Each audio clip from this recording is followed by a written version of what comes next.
So I don't know how to start this video.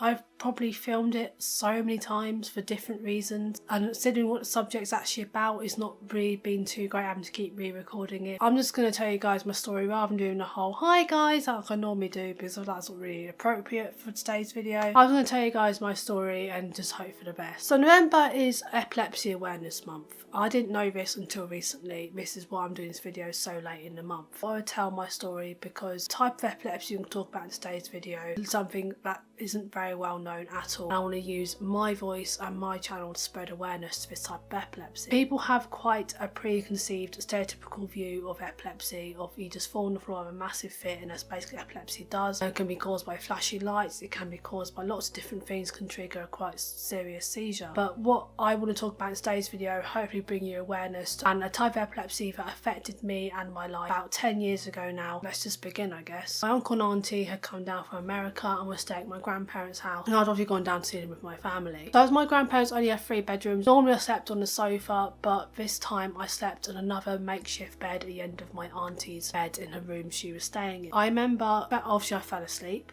and then I woke up and I remember sitting up bolt upright. I couldn't talk, I couldn't control my jaw, it was shaking, I couldn't control my entire face, I couldn't speak, and I was just a complete mess. I was absolutely terrified at the time, and I didn't actually know at the time I was actually having my very first seizure. Obviously absolutely terrified my auntie because she got out of bed, she was screaming at me saying, what's wrong, what's the matter, talk to me, say something, what's going on, do you have a nightmare or something? I think she presumed I had a nightmare, but I couldn't physically speak to her to tell her what was going on. But she obviously told my mum the next day, and then this actually started sadly becoming regular occurrence at night. So I had to go to hospital and had one of those brain scans. I forgot what they're called, but they put electrodes on your brain and they basically try and induce a seizure in you. Oh, in my case, they flashed lights in my face. I had to hyperventilate myself, anything they could think of to try and make me have a seizure. Of course, this didn't actually work because that wasn't the type of epilepsy that I had. But at the time, I didn't even know I had anything in the first place. I just knew that something was wrong because it was happening every single time I went to sleep. By this point I was 11 years old, and that day at the hospital after I had my brain scan I was diagnosed with a type of epilepsy called rolandic childhood epilepsy. Rolandic childhood epilepsy, as it says in the name, only affects children, and it only affects the part of your brain that actually affects your facial muscles. When you're having an actual seizure, it affects your facial muscles, it doesn't actually give you a proper full-blown seizure. Most children who have it grow out of it by the time they hit puberty. Now this is why I wanted to do this video, because I've had people who I've confided in who've actually told I had epilepsy have said to me, Becky, you can't grow out of epilepsy, you cannot possibly have had epilepsy if you don't grow out of it. I can see the point. Most people have like a preconceived idea of epilepsy, are probably thinking of a version where you fall on the floor, a massive seizure, have it for the rest of your life. I had one that I grew out of, and people don't realise there are versions where you can grow out of, so they didn't believe me. A little bit more detail, I had these seizures for about 4 years. They put me on medication for the seizures. It was called Epilim or something. It was this really big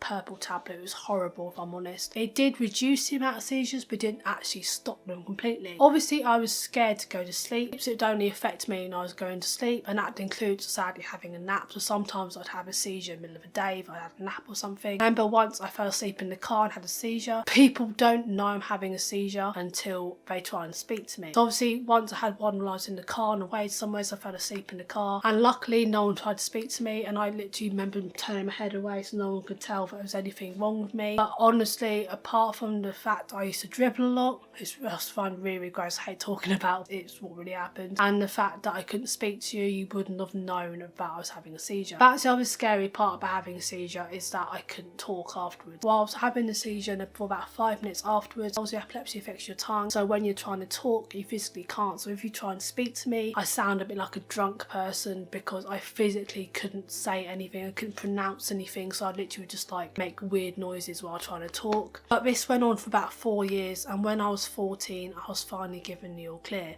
Sadly, when I was first diagnosed, people weren't exactly very nice. A couple of my friends who I confided in, as well as saying you can't grow out of epilepsy, because that's what people say to me now and I tell them. But back when I was first diagnosed and I said I had it, and I said it only affects me at night, people stopped inviting me to sleepovers. They were terrified I was going to have a seizure in their house. So I guess I could kind of see the point, but at the time it was obviously really upsetting. And when I was 11, I don't really want to go into much detail about it because that's not really what the video is about. I was bullied quite badly as well, so I was already going through enough with the bullies, and I had this as well to deal with, and I was just like, I was pretty lonely when I was 11. I am so incredibly grateful that I grew out of it because it was scary. I only had one really bad seizure in my life. I actually remember taking a day off school the next day. I just felt really vile. I knew I'd had some kind of seizure or something. It never happened to me before and it never happened again, touch wood.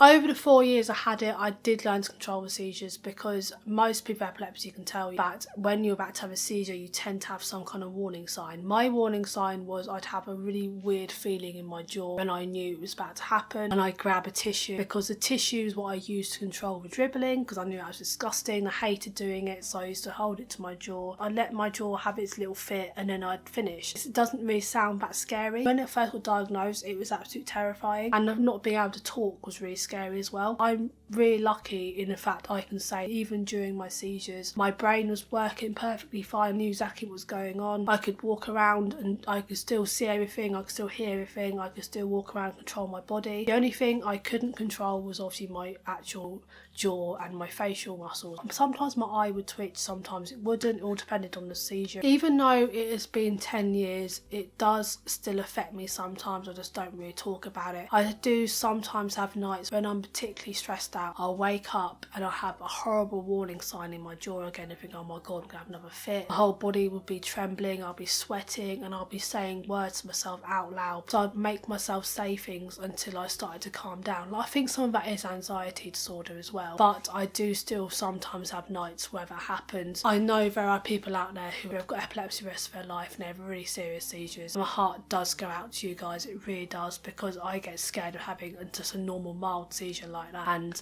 you guys have to go through so much more than that. But I really hope this video helps raise some kind of awareness of different kinds of epilepsy you can get and changes people's preconceived ideas of epilepsy. There are different types of epilepsy you can grow up. There are different types of seizures you can have with epilepsy. Thank you so much for listening to my story, and I'll see you guys in the next video. Bye!